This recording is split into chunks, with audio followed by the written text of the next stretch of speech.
بسم الله والحمد لله والصلاة والسلام على رسول الله وآله وأصحابه أجمعين. السلام عليكم ورحمة الله, guys. How you guys doing? Walaikum assalam wa rahmatullahi wa barakatuh. Rahmatullahi wa barakatuh. What are we talking about today? What are we talking about today? Enlighten me. We're talking about like let's get this out of the way. We're talking about wealth. Like what's the purpose of wealth in the Quran? Like what is its purpose? How does it when it's distributed to the people, how are we going to be tested about the way we use our wealth, that type of stuff, what the Prophet ﷺ said about wealth. Also like how going after wealth, is like giving into your desires and how we can avoid that type of stuff and like avoiding going down the path of shaitan when living in this world that's temporary. Wallahi, when we're talking about wealth, there's no problem with going after wealth. There's no problem with striving for greatness. As Muslims, we should strive to be great. We are the chosen nation of the world. Allah perfected our religion. There's no problem with this, but think about Surah Al-Takathur. Alhaakum al-takathur hatta zurtum al-maqabir. Don't become distracted. Don't become distracted calculating, earning, distracted in your work. Don't let it deviate you from the path of Allah. Do not follow your desires. This is also said in the Quran. Indeed, your desires will take you away from the way of Allah. And even in going back to Surah Al-Takathur, hatta zurtum al-maqabir, when you go into your graves. And then at the end of the Surah Al-Takathur, what does it say? ثُمَّ لَتُسْأَلُنَّ يَوْمَئِذٍ عَنِ النَّعِيمِ. On that day, we'll ask you about your blessings. That's you don't want to be asked about that. Wallahi, you don't want to be asked about that. On that day, we'll ask you about your blessings.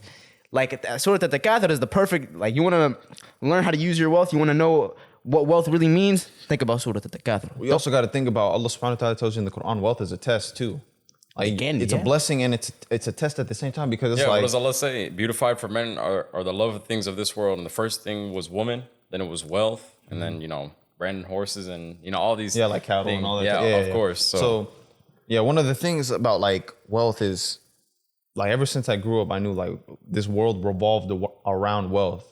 Back in the day, it was silver and gold. It was, it was these raw materials and stuff like that you can get. And then it was also food and spices and stuff like that. If you look at history where we live in America, spices were one of the biggest things back in the early 1500s to now.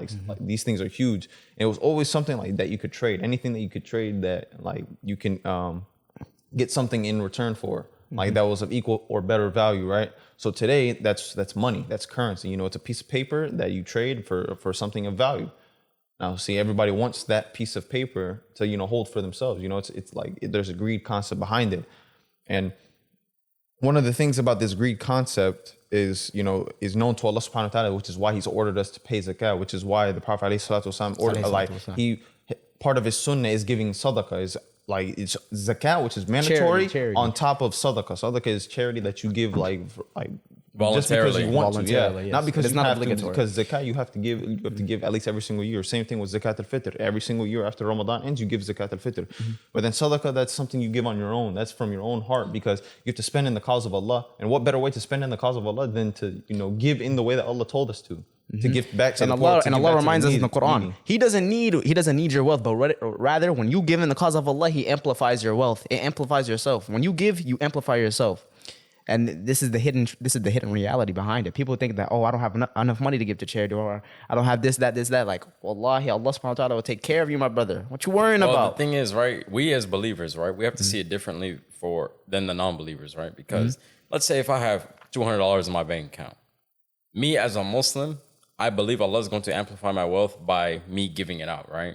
So if I give out, let's say $100 of my $200, that's all I got, right? And I give out $100, right? I'm expecting Allah to, of course, return that money back to me, and on top of that, amplify it. And it's not always going to be in the form of money, right? It could be in the form of good health. It could be peace, happiness, form of good family. You can't count the blessings that Allah subhanahu wa ta'ala. You can even include peace and happiness in wealth, in the term wealth. Exactly. Or what is wealth without peace and happiness? Good health is wealth. Yeah. Exactly. No, wait a minute. So does wealth buy happiness? Does money buy happiness? I mean, it depends on what you're talking about. But overall, it's definitely a contributor to happiness is what I'll say. It's okay, you know, when you have financial security, you know, like, okay, I don't have to worry about this part of my life anymore. Yeah. Like, okay, now I can just focus on, like, you know, my family, my, like, the things I need to take care of. Like, as a Muslim, especially, like, if your money is taken care of, now you can, like, be like, all right, now I can focus on getting closer to Allah. Now I can focus on where this money is going to be going to, wallahi, because I'm going to be asked about I mean, it. Like, you can ask that question, but like, what really does buy happiness? Like your religion, the way of life, like look, adhering listen, to it. We as Muslims, right? Going back to what I was saying before, you know, before I was so rudely interrupted. what? So we can't be like, you know, let's say for the non-believer, it wouldn't make any sense for me to give out literally half of my wealth, right? And for the sake of Allah, right? Because they're gonna be like, oh, you're crazy. Why would you ever do something like that? You literally have $200. How are you just gonna give out half your wealth like that? Like, yeah, you're broke. Yeah, they're just gonna look at you as broke, right? But we obviously don't see it in that way. And then Like it's like in Surah Al-Takathur, hatta zurtum al-maqabir. Like the Rasul alayhi salatu wasalam, he didn't want to die with anything. He didn't want to have anything like in today's term, he wanted to have $0 in his bank account. Think about how many people are dying today with thousands, hundreds of thousands in their bank account. Like what does your wealth mean if it's not helping anybody? What does your wealth mean if you're not helping the people around you or the people next to you? What does your wealth mean if you're not helping the world become a better place? It means nothing. It's just going to go back. It's just going to be recycled. Well, look at the Quran. Allah subhanahu wa ta'ala tells you exactly how to spend your money, especially like even after you die. He tells you like where inheritance goes, like where, like if you're going to build a will, it tells you exactly who to include in the will. It starts with your heirs. It starts with your family. Like there are precedents set for that, which is why, like, you know, you have to like look at the perfection of Islam. Like Islam takes care of everything. Every single one of your worries is taken care of through Islam, through the way of like the words of Allah subhanahu wa ta'ala. Like, and how is that not evident? You know, like if we didn't have the Quran, look how many people would be greedy. Look how greedy we would be. Well, look at this, like the signs of, you know, what they said about the Euphrates River drying up. It's going to build like a mountain of gold is going to be like revealed from it, right? And then everybody's going to die. So many, it's like out of every 100 people, 99 are going to die trying to fight for that, like those riches. And us as Muslims, we're told not to go after stuff like that because it's not for us. Allah subhanahu wa ta'ala told us, like, or the Prophet alayhi salatu wasalam, he said, don't go near it. So like we're not supposed to go near because there's a hadith that from the Prophet alayhi salatu wasalam, he said, wealth is not in vast riches. It is with contentment. What is contentment? Contentment is you like understanding what Allah has planned for you, following the plan of Allah, not following your desires. When you follow your desires, you could go out of the fold of Islam. And here's why I'm going to tell you this, because I was reading up on a book of like Islamic knowledge and stuff stuff of that sort, like the fiqh and aqidah and stuff like that, right? And what it said about following your desires is that when you make a dua for something that you want, you take away from what Allah has planned for you, because now you're like, what if that thing is bad for you and Allah grants it for you because you asked for it, even though Allah knows what's better for you, right? But He's going to grant you what you want. And then like, what if it ends up teaching you a hard lesson at the end? But then that hard lesson ends up turning you away from Allah subhanahu wa ta'ala. That's why whenever we make dua for something we want, we say like in accordance with Allah's plan. Like you say, like, Allah, if you have this plan for me, if this is good for me, do it for me, bring me close to it. If it's not, then leave me away from it. I only want good from you. There's a dua actually. It's like, Rabbi inni lima anzalta ilayya min khayrin faqir. It's saying like you ask Allah for all good that He can provide for you. So it's not anything that you desire. It's anything that Allah desires, like for you, that is good, I know what you're right? talking about. Yeah, exactly. I'm saying, you can't chase your desires when going through this dunya, because then you lose the idea that this is temporary. Because if you get the stuff that you want, now you're starting to think of this like a paradise. Like, because Allah will show you that this will be your paradise if you keep asking for what you want. You don't start going in accordance with His plan for you, because His plan is better for you in all aspects. There's nothing that you like could want that Allah doesn't know if it's good for you or bad for you. You don't know until after you've gone through. You have to go through a hard lesson. But if you're asking, and there will be some people who might not be as fortunate as other people, but like they'll have the peace of mind. But some people, they will just be a little bit ungrateful towards the one who has created them, and like, you know, they'll say outrageous things. Like, you know what I'm trying to say? Like, they'll say outrageous things like, wallahi, maybe you're more wealthy than the person, even though it looks like their numbers are more higher than yours. You might be more wealthier than them, and you don't even know it. They might be dealing with something that you have no idea what they're dealing with.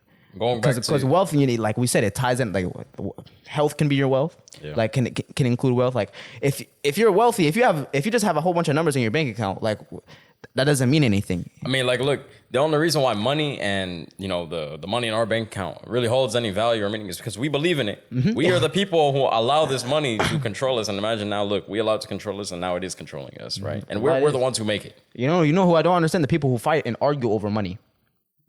Like wallahi, like people, they cut ties of kinship. They cut ties with their families over money. Is that They how will cut ties with their friends over money. Like if they can't settle a debt, they will cut ties with them because they can't settle that debt. You know, one of the things like that we should worry about is debt. Obviously, there's a hadith that I saw about the Prophet ﷺ saying after major sins, the thing you should avoid is debt. Because if you die on debt, that's a major sin for you. Like because you can't pay it back unless you have someone who's kind enough after you pass away to pay off your debt. You have to stay away from debt, which is one of the things that like this society feeds you into. Is like living in debt is a good thing. Like getting loans from the bank, living in interest, you know, chasing after riba. They think that's a good thing. Like, oh yeah, this will build your credit. This will get you to be able to buy stuff and stuff like that. But when you buy stuff here, what does that do? Yeah, that wallahi, gives you brother, ties to this world. like- you don't that's want like- no ties to this world. That's like we got to get out the matrix, Yanni. Yeah, They so- want us to be in debt. They want us to be into the system. We as believers, right? When Allah gives us wealth, right? It could also be a punishment. Like no matter how good it looks, someone may have $1 million in their bank account, but it could be a very bad punishment from Allah because it drove them away from Allah, right? They lost sight of Allah, and everything in their life now is about to crumble, right? Yeah, they might have the money, they might have the family, but look, this blessing right here allowed them to be driven away from Allah, and now it is a severe punishment, and this person should be afraid. Like wallahi, like bro, it's just like look at Surah Al-Takathur. Hatta zurtum al-maqabir. Wait till you go into your grave. Like you think like stuff. Everyone's gonna die. Like this is the reality. People seem to forget. And I'm not saying like this like to bring it down or to like dim the episode, but like everyone's gonna die. Like having numbers in your bank account is not gonna save you when it's all said and done. And it's between you and God. You know what's funny about it being the end of the year? What? So I'm sure you guys have all seen it, like all people that you may follow their stories and whatnot. They're saying, oh, mood all 2023 and all this type of stuff. Like, oh, when 2023 starts, we're going to be chasing the bag. New year, new me. Yeah, like all that. But one of the most things I've seen the most is people talking about their money, getting their money up. Okay, once you get your money up, what happens next? See, you're always gonna have to be chasing something. When you chase the dunya, when you chase this world, this temporary life, you're just gonna keep chasing. You're gonna keep running. There's nothing at the end of the line for you because you're chasing the wrong thing. You know, when you chase paradise, when you chase the hereafter, there's an end goal in mind. There's something at the end of the tunnel. But with money, with the stuff of this world, the materials of this world, there's never nothing enough at money. the end. There's never enough. There's never enough. And Allah subhanahu wa ta'ala did that on purpose. You have to understand that in your mind. You have to understand that this all is like, it's not worth it. The dunya is not worth it. Everything you see here is not worth it. It's not worth your iman. It's not worth like you being asked on the day of judgment, like, why did you use your money in this way? Why did you use money selfishly? Why did you like turn away the poor? In Surah Al-Ma'un, it tells the people, do you see the people who deny the recompense? Do you see the people who deny the day of judgment? They don't feed the poor and they don't help the orphans. You see how many, like the people with money today, you don't see them talking about like, oh, I'm going to go help the poor. I'm going to donate this much money to this cause or whatever. Me personally, right? Growing up, I was always the type of person like, I'm like, if I get money, why would I not want to go out there and just help somebody, right? Like, you know, what's really the point of you just holding all that money hostage, right? You know, you being green, right? You just sitting there and not wanting to help your brother out, not wanting to help your family out, not wanting to help the society. Like you see exactly what's going on all over the world, right? You just have money sitting in your bank account doing nothing for you. Look, the true reality is when your money is in your bank account and it's not doing anything for you, like at least invest into an asset, right? To, you know, at least do some more money, something. like At do least do something something. with it. Money in your bank account is not going to do anything for you but bring you comfort. Oh, I look at my bank account, I have $100,000 in my bank account. Okay, I'm comfortable, right? I don't have to worry, right? But then again, that money is not doing anything for me, right? And you need to spend that money accordingly, right? Because that money is not yours, right? That money is from Allah, right? You belong to Allah. That money belongs to Allah. The blessings is from Allah, right? So Allah is telling you to spending it in His way so that He can increase you in every which way, right? It's just like me giving you $100 and you just never spend it. You're just looking at the $100 admiring, like I have this, Yeah. like, and you just never do anything with Just it. in case anything happens. Oh, I died. You know, I never got to really. And then spend you that die, money. and then like wallahi, it doesn't make sense to me. Like Mike Tyson said this. Mike Tyson, he said you don't have anything if you don't have peace of mind. He said that like I'm quoting him. You don't have anything if you don't have peace of mind. And money, it can help you bring peace of mind, but like let's look at the greater asset to achieving peace of mind. It's your religion. It's your deen. Well, then again, you use that money and you spend it in the sake of Allah. There you go. Now you're gonna achieve that peace and that happiness, right? And wallahi, there's no better feeling. Exactly. no better Imagine feeling. you help somebody out. You don't even tell people about it. You just do it for the sake of Allah. Imagine the good feeling in your heart, the peace in your heart. You know, knowing you did it for the sake of Allah. You don't have to boast about it or brag about it or anything. You know, Knowing really, you just help your brother out. it or really sister. like it really makes me upset when I see people who I know like they have money, and then they tell me, "Bro, I'm broke," and I'm like, "If you got money sitting in your account, you're not broke. You can spend it in some way. You can give some of that money out. I understand, like, you know, people want to save their money and stuff like that.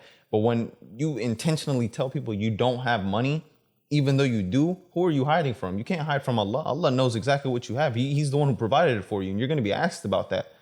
Like if you were to come at a time where you could have helped someone and you don't, and like you're being stingy with your money, then you're going to be asked about that. And like as a Muslim, you have to be fearful of something like that. Like money, it could be either a blessing or it could be a curse. Because if I go on the day of judgment and Allah subhanahu wa ta'ala asks me like, why didn't I spend my money in this way, or why did I spend my money this way, then I'm gonna like I'm very fearful of that, because there's nothing I can't hide. I have no, like, I can't tell a lie. I can't answer in any other way except for the truth. So that's why I'm someone who I don't care about money. I'm not going to care about the riches of this world, because I understand real wealth comes with iman, comes with what's in the heart. You know, I believe Allah subhanahu wa ta'ala, He will provide from His bounty. A solution for like, because like we're talking about like these, like all these problems, like let's think of like of a solution. Like a solution to not only caring about money is care about the goal. If your goal needs you to attain some money, wallahi, the money will come easy, and then you'll complete the goal. Think about goals, like think about something you want to do for the world. Right. Like say you want to build houses for people. You want to build affordable housing for people. That's your goal, not money. So you won't end up chasing money, being a slave to money for the rest of your life. You'll end up at least doing something for the world. Yeah, I mean, and that is the better alternative, and that's the reality. I mean, last year, right, one of my mentors told me, he was like, don't go chasing after the money, right? Because, you know, when you chase the money, your self-awareness is very low, right? Because that's all your mind is on, right? You're just chasing the money, and you're actually the one who ends up with no money, right? But, you know, like you said, when you try to come out with something valuable, when you try to, you know, help somebody out, something that's going to be applicable in people's lives, right? And then people invest in that, people buying that, right? Now you are helping those people. And on top of that, now the money is coming to you, right? Now the money is chasing you. The money is flowing in, right? And this right here is the true blessing, right? Because you don't want to be that fool that's sitting there chasing money his whole entire life, right? Because what is it going to do for you, right? You see people sell themselves out so bad for money, right? Like you're sitting there, you're half naked on a strip in the strip club, right? Dancing on a pole, right? You're doing that for money. Or these girls out here starting OnlyFans, right? Or like you see what these rappers and these artists do in the music industry, right? They literally sell themselves out just for money, right? And like I said, money is the value that you believe in. You believe money has value in it, and that's the reason why it has value, right? It's at the end of the day, it's just a piece of paper, right? It's just numbers in your bank account, right? Yep. But you put value into it, and now you let it control you. That's actually wild. Like when me thinking about what he just said, people will sell themselves out for money. Like that's why I never got in that habit. Like why is money so valuable? Like it's just a piece of paper to me. You know, if Allah gives it to me, then fine. I will spend it in the best way that I can. But if I'm not giving it, then okay, fine. Like what do you want me to do? I'm not gonna go sit there and waste my time for 1,000,000 hours. Like I got goals. I want to do stuff for the world. Even we've lived in a place where like money is like you don't even see money. Like in Sudan, bro, when we be in the village, we be like you eat, sleep, you drink, you do some work, you do some labor. Like there isn't, like, you don't see the paper. All you see is your food you're eating, and it's like I'm living the same way I'm living over there. I'm living over here. Yeah, people are content with what they have. They're content over there. Like I still laugh. I still talk to the people over there. I still drink the same. I still eat the same. Right. I still talk the same over there. The same way I do it over here. Because those people, they understand what real wealth is. And wallahi, wealth is with contentment. if you saw the people in Sudan, wallahi, you wouldn't believe their happiness even in their condition. Wallahi, you wouldn't believe it. Now, look, I saw a video on TikTok. This was a while ago, but it's a wealth story. And it talks about the importance of Jummah as well. So there was a brother who, like, he lost his job, and he needed a job real bad. He needed some money. He needed to take care of himself. He needed to take care of his family. But instead of going to look out for a job that Friday, he went to Jummah. He prayed Jummah, witnessed the khutbah and all that. And then after, he made a dua to Allah, saying, like, Ya Allah, I need your provision. I seek your provision, Ya Allah. And you are the provider, the best disposer of affairs. So then, shortly after, this man gets a call from a job, and they offer him more than the salary that he had at his previous job. It was a great job, great benefits, everything. And he's now, and at the time, at the end of the video, the dude was making more money than he had been making at the other job. He was living better, and he was being able to take care of his family even better than before, which just shows you that if you trust in Allah, trust in the plan of Allah, do exactly like what he has said in the Quran, just how it says in when you go to Jummah, drop your stuff, drop your work, drop like your responsibilities, and go seek a race to find the mercy of your Lord. Unless you have a valid excuse not to go. But work is not a valid excuse. Like, work is not a valid excuse for you to drop it. And you see how and that Allah can says, provide for you. Allah says in the Quran, Surah Jummah, like, فَسَوْا إِلَىٰ ذِكْرِ اللَّهِ وَذَرُ الْبَيْءِ. Like, go and seek the bounty of your Lord. Go and seek the, go and seek the bounty of your Lord and leave off your businesses. Leave off your businesses at the time of Jummah. But then look at the practicality of Islam. What's after that? Go back doing what you're doing, right? You know, go out there and make the change for the world, right? Like, you know, go out there and do what you do. But when it's time for Salah or when it's time for Jummah, you better be there, right? You better be there, you know, racing for the mercy of your Lord, seeking his bounty, right? And then after Jummah, like, go back in the land. Yeah, it's the same. Go back, like, it's practicality. Like, Islam doesn't tell you not to be great. It's, like, strive for greatness. You want to be the best among you. Like, if you want to be an engineer, be the best engineer. If you want to be a doctor, be the best doctor. If you want to talk about greatness here, right? You know what I'm so sick and tired of, right? I'm so sick and tired of this, like, society, right? Where the industry or school system or your job, for instance, they feed you this mindset that, oh, whatever you're trying to do, everybody's trying to do it. Or the fact that, oh, it's very hard to achieve. Like, they want to make everything look so hard to achieve that you as a person, like, you're so let down by that you don't even want to do it anymore. Or when things get hard, you give up on it because you're like, oh, maybe they were right. You know, this is hard, right? But then you have to understand, right? These big companies, they also started from nothing too, right? It was done by a man, another person like you, and they want to sit here and feed you in this mindset because they don't want you to elevate. They don't want you to strive for greatness, right? Because they want to keep you as a worker. They want to keep you enslaved. They want to keep you trapped, right? And this we as Muslims, we need to be free of this, right? This is exactly why we as Muslims, when we have an idea or we have you're chasing entrepreneurship, you need to do it, right? And you need to do it for the sake of Allah, right? And this right here will bring you in the best kind of wealth, the best type of peace. Because, well, like, if you live in that mindset of like, oh, I'm gonna stay a slave to the workforce and the government, all this, then you're feeding into the trap of shaitan. You're letting other people control like what goes on in your life. You're letting other people plan for you. If they tell you, oh, like, no, this is gonna be too hard for you, don't pursue that or whatever, then, like, I'm not worried about what anybody else says. I'm going to go according to the plan of Allah. I'm going to ask Allah. If that's good for me, then bring it to me. And nothing can stop that. Nothing can stop the plan of Allah. You can't stop. Allah's conviction. Like, He's the most powerful. He's omnipotent. There's nothing that can stop Allah. If Allah wills for something to happen, it's going to happen. It doesn't matter. What does he say in Surah Yasin? Kun fayakun. Be and it is. That's all Allah has to say. That is all that has to happen. Allah wills it and it happens. That's it. I'm not worried about, like, nobody telling me, oh yeah, that's too hard for you. Like, what did the people who work with you tell you about us on the podcast? Bro, like, listen, I'm my old job, right? You know, I quit, but they were like, oh, your podcast, your podcast. They're like, your podcast, it's never gonna be out there. It's not gonna be big. You know, it's everyone's doing one. Why? You know, what makes you think that it's going to go well for you and things like that? Or like, oh, your podcast won't be able to pay for your medical bill. We can.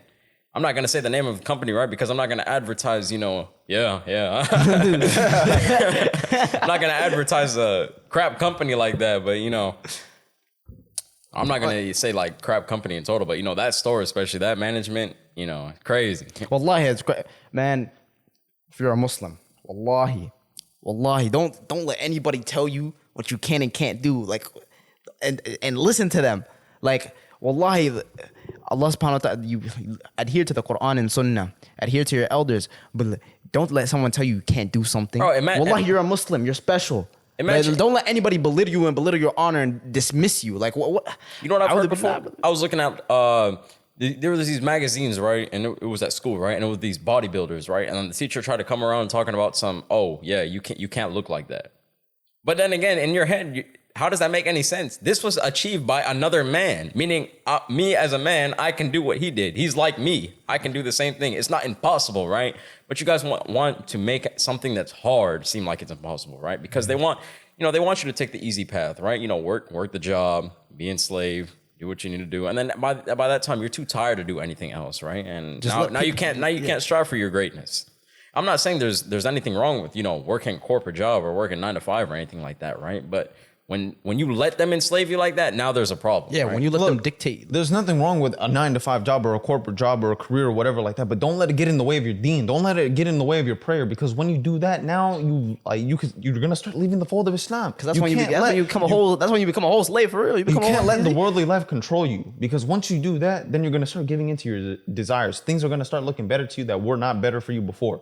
Like, this is why people turn to illegal ways of finding money. This is like, there was a hadith of the Prophet ﷺ. He said there will become a time on my ummah when people will chase money that they won't care how they get it, legally or illegally.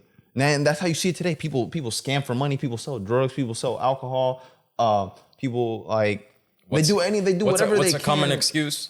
I gotta do what I gotta do. Yeah, I gotta do what I gotta do. Acting like, hold on. Matter of fact, bro, it is 2022, about to be 2023. There are so many different ways to make money. The halal way and good ways to make money. A lot of money too, if that's really what you desire. But if you're gonna sit here and go down to the low level of trying to make it in a haram way, like, please, you need to educate yourself and try new things out. Like I said, when you have an idea about entrepreneurship, or when you have an idea of something that you want to do, you need to go after it, and you need to make strong dua. Dua is very powerful, right? Mm-hmm. You need to seek dua and to go after it. There you go. Dua is a form of ibadah. It's a form of worship. If you make dua, that means you're trusting that Allah hears you right now. He hears you voicing like what your concerns to him right now, and that you're asking. Because who else are you gonna voice it to?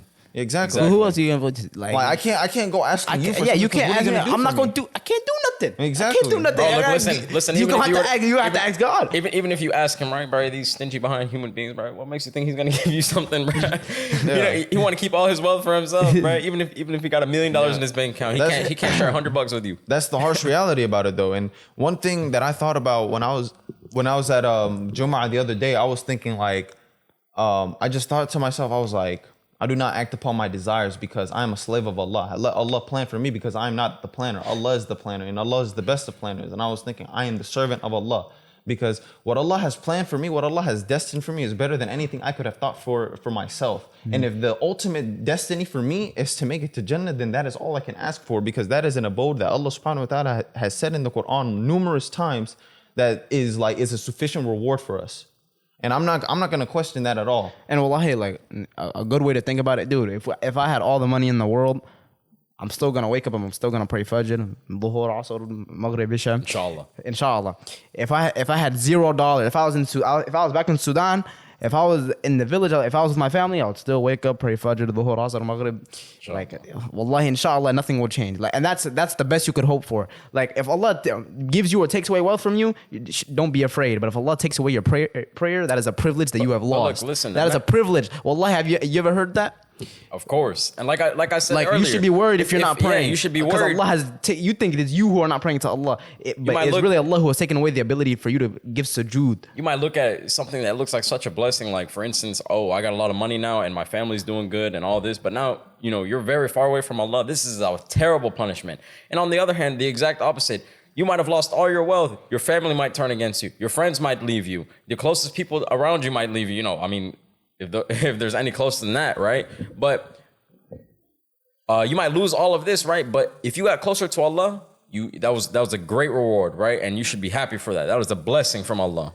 Well, look, if you're like chasing after wealth, you're giving into the system. You're becoming a victim now, because like that wealth can easily just turn into your God. Like you see how everyone has a God, even the atheist. But they might take something, their desires as their God. Have you seen the one who takes their desires as their God? And this is what Allah says in the Quran. Wallahi, subhanallah, brothers. Yeah. Wallahi, subhanallah, brothers. We have done something one of our greatest desires. Here. Look, one of our greatest desires in life is wealth.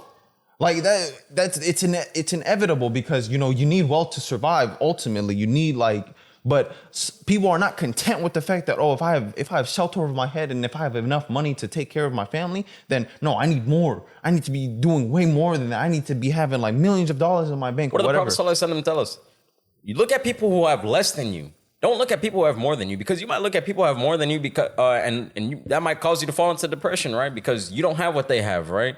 And Yeah. this right here is going to start to make you feel low about themselves. Like, look, millionaires might have all this money, right? But they still don't feel good because they're surrounded by multimillionaires. And then multimillionaires might not feel good because they're surrounded by billionaires. And billionaires might feel good because they're mega billionaires. Brothers, don't pocket watch. It's an endless loop. Yeah, don't pocket watch. Wallahi, if you want to be content and you want happy, you want true wealth, don't pocket watch because you're just gonna end up feeling envious. Like, you look at like people like Elon Musk or Jeff Bezos, right? Like the richest people in the world, right? Like they got all this money. And I'm just over here thinking to myself, like, dude, is that not enough for you? Like, you still want to be out here working? But and even doing then, what you're doing? like you can look at them, you can respect them and give them commends because they're not chasing after the money. They're just trying to do stuff for the world. No. Wallahi, that is commendable. That is what you should be striving for. Doing good, making yourself available to the people, becoming an asset to society.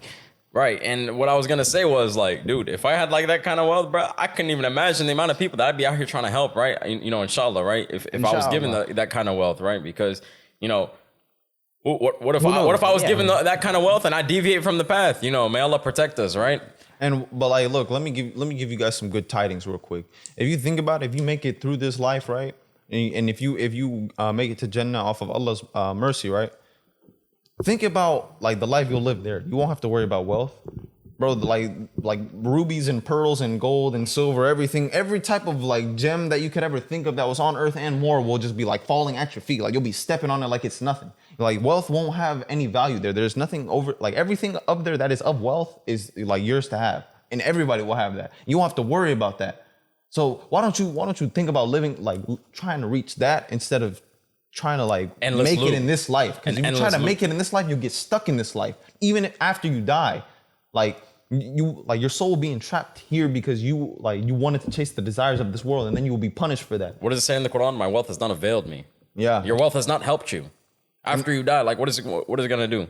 Like, yeah, you might have had money and authority and all that, but in reality, if it wasn't for good, yeah, it's gonna haunt you. Yeah, and they say, my Lord, send me back. Because they think, oh, let me try again. And you want to know something I saw in a video that was so like it rocked me like hard, like it got me. It was like it was a brother. He said, or I might have read it, but this is very factual. It was like Allah subhanahu wa ta'ala will not like. They were like, oh, if Allah subhanahu wa ta'ala knows where we're going, why doesn't he just send us there before like we even have to go through this test on earth? And it was like, because if someone were to just wake up in the hellfire, they'd be like, how did I get here? Like, what the heck happened? And it's unjust. Yeah, and they'll be like, oh, I would never do those sins. I would never do that. See? And then if like when they live this life, now they see Allah subhanahu wa ta'ala will not put you in the hellfire if you did not deserve it. He will not put you in Jannah if you did not deserve it. He will make you, he will show you that you deserve it, because on the day of judgment, you won't be able to speak for yourself. You won't be able to tell no lies. You will not be able to fabricate anything, because Allah knew there was nothing you could hide from your Lord. You could conceal all the sins that you could do. You could conceal the way you use your money and all this, but you can't conceal it from Allah. You cannot conceal it from the one who created you, the one who provided for you, the one who like you will return to. Allah says in the Quran, he says, what does he get out of punishing you? Like in reality, what does Allah get out of punishing you? You end up in the hellfire because you deserved it. You don't deserve paradise, right? You get let in by Allah's mercy, right? Even like, but the hellfire in the Quran is the complete opposite. You deserve the hellfire if you ended up there, right? Even in the Quran, Satan knew. He tells the people like, you did this to yourselves. I had no authority over this. You guys did this to yourselves. You guys wallowed in your own ignorance and insolence. And worse indeed is that place to rest. You guys, the hellfire. You guys sat there. You wallowed in your own ignorance, and you kept putting it off until Allah gave you a promise, and He gave you a promise. You decided to follow the shaitan. And now you blame yourself. Look, let me tell you a few of the people that Allah subhanahu wa ta'ala loves, as stated in the Quran. He loves those who spend in his cause, giving zakat, right? Yeah. He also loves the one that when he hears, when he remembers him, he fears him. But when they hear the verses of the Quran recited, they increase their faith in him and they rely upon him. He loves those types of people.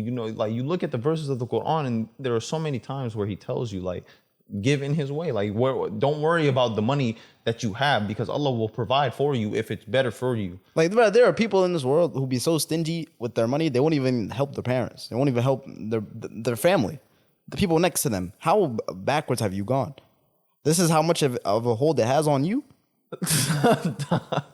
Like, how much money do you I told think? you, bro. These how mu- people out here willing to sell themselves out. Like wallahi, You know, brother. wait. Like wallahi, brother, you're a sellout. You did not keep If it you- 100. Wallahi, you're clapped. Hold on. man. Wait. If you had to think about a figure that you would give back to Allah for like all the blessings He give you, what would you give? You can't think of a number. It doesn't. They don't go that high. Here. But before, earlier today, right, I was watching a video of Mufti Mink. He says, you can count your can calamities. You can count. Yeah, You can count your mention that. calamities, but you can't count your blessings. Yeah, you might have, I lost my wealth. I lost this person. I lost, My job. I lost my, your wealth. But, whatever it may be. Like, look, let's just say you lost 10 things, right? 10 major things. But you can't count the blessings of everything that you have. The fact that you can breathe, the fact that you can see, the fact that you're living, the fact that you have an opportunity, the fact that you can grow hair, the fact that you have health, the fact that all these different things. Like, bro, you can't. in Surah Al-Kathir, ثُمَّ لَتُسْأَلُنَّ يَوْمَئِذٍ عَنِ النَّعِيمِ. On that day, we will ask you about your blessings, and you're sitting here, and you can complain about your calamities. Mufti Mink, he locked in. Wallahi, he knew what he was talking about. Wallahi, he knew what he was talking about. He shivered with that response. He said, you can count on one hand. Like some people, they can count their calamities on one hand. That's how little their calamities are, but they cannot count the blessings. You couldn't even imagine. Numbers don't go that high. Exactly. Like Yeah, like what would you He said give numbers back? don't go. Yeah, obviously, like because Allah's mercy is like it's so vast. Because if you were to think like imagine if Allah were to ask you for payment for like the things that He's giving you, what Dude, would imagine you we do? had imagine. I'm pretty sure I've said this analogy before, or this like example before. Like imagine there's a man who he needs a kidney transplant. Some guy comes and gives him the kidney transplant. He gives him a kidney, and then the people they praise this man like, oh, you gave him a kidney, oh, you gave him this, that. What about the one who gave it to him in the first place? There was no. Dude, what thanks about for the him. one who gave him the opportunity? There was no thanks for him. What about the one who allowed the procedure to go through? Yeah, exactly, to go through all these different things, right? Like some people, they don't like. You don't even know if you're gonna wake up in the morning. Oh, we'll get into deep. You know what's crazy? Wait. Wallahi, So into deep. look. So we went through a pandemic. We went through COVID, and it was a difficult time for us because like I was trying to make money to go to college and stuff like that, but I couldn't do that because jobs were closed down. There was so much like stuff going on, right? And you know what's crazy? All I did was pray to Allah. I was like, ya Allah, like I need your provision. Like I need you to provide for me, like in this. And without like, I have no like way to explain this, but Allah provided for me. He gave me like He enriched me from His bounty without me like having to do too much except for make dua to Him because I needed it. He knew that, and He knew that would be better for me, and He enriched me from His bounty. This is why I'm speaking on something like this. I'm not speaking from my mind or nothing. Like I'm speaking from a knowledgeable place and like a place of experience. Like Allah enriched me from His bounty on numerous occasions without me like doing much except for praying to Him. Obviously Allah that enriches also everyone means from like me doing work for it, but it may not have been me doing a job. It may have been me doing something kind for someone, and Allah like finding a way to put money in my bank account somehow. I'm not saying it came out of nowhere, but I'm saying like you get what I'm saying, right? Let me give you an example of something that happened in my life. I'm pretty sure I told this once before on the podcast, right? There was a car that I really wanted, right? And after I looked at that car, right, a couple hours later, I was watching like an Islamic reminder video, right? And it talked about how someone who is thankful to Allah, they don't even need to say Alhamdulillah, but the fact that they're just grateful and thankful to Allah, Allah will just always increase them, right? Then after that, like later on, my car got crashed. I went through a calamity. But then 2 weeks later, that same car that I was looking at and that I was, that I really wanted, I was able to buy it. Alhamdulillah, because my car got crashed, right? And then I got that insurance money. I remember that phone call. That brother was like, he said, like, he was bro, like, I just got done talking with the cops. Alhamdulillah. I remember that phone call. See, but like that's a mindset that like not many people have. You gotta Like, they can adopt see that. the good. They can see the good even in calamities. Like so many people they ask, "Oh, how do I get through this calamity?" I'm like, "Dog, don't ask me. I'm not the one who has your answers. I'm not the one who created you. I wasn't there when everything happened. I'm not there. I can give you the answer to that. No, wait, I'm saying- even like, how do I get through this calamity, dude? You can't even count the blessings that you have, and you're over here wondering about, like, you're over here but crying I'm about this calamity. Like, well, it's not like that. I'm saying when people come to me trying to look for help from a calamity, I'm like, dog, That's you have to go literally to Allah. You can easy only turn advice. to Allah in these situations. Do not turn to me because when you do that, now you rely upon someone else other than Allah. What do you right? mean? You can ask for help. No, I'm saying, I need help. I need help. Like not financial help or something. They're just saying I need help. I'm like, dog, ask Allah for help. Allah will bring you help. You know what I'm What saying? if you ask Allah for help and then Allah sends people. No, but they're asking Yeah, me, how do I do it? I'm like, I mean, you can help him. You can help, like, him. Say this like dua. if someone has like a flat tire on the road, like you're not gonna, they can ask for help.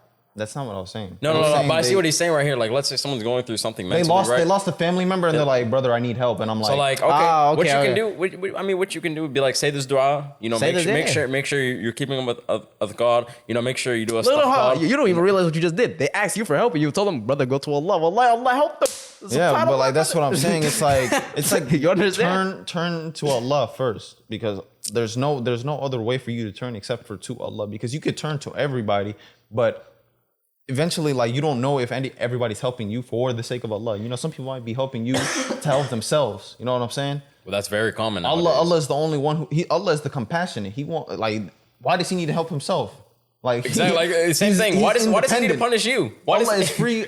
Allah is free from us. He doesn't need us. So why, like, if he helps you, that is purely from his bounty, purely from his love for you, purely from his mercy upon you, right?